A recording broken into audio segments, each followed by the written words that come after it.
Kalau you selalu pokai lepas gaji, mungkin sebab you guna gaji ikut hati, bukan ikut strategi. Ini 4 langkah wajib selepas dapat gaji. Langkah 1, bayar semua bil wajib dulu. Sewa, pinjaman PTPTN, bil elektrik, telco, credit card. Settle dulu.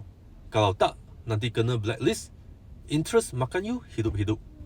Langkah 2, simpan duit untuk pelaburan. Duit ni jangan sentuh.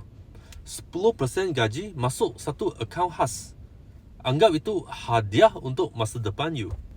Langkah 3, simpan untuk target atau bayar hutang ekstra.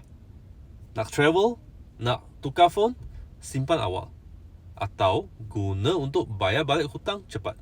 Kurangkan tekanan. Dan langkah 4, baru enjoy dengan hati tenang.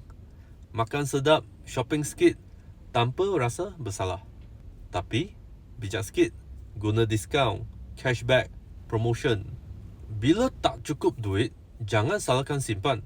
Tingkatkan pendapatan, cari kerja lebih gaji, belajar skill baru dan catat perbelanjaan. Tengok duit bocor kat mana. Nak bebas kewangan, mula strategi ni sekarang. Bukan susah, cuma kena konsisten.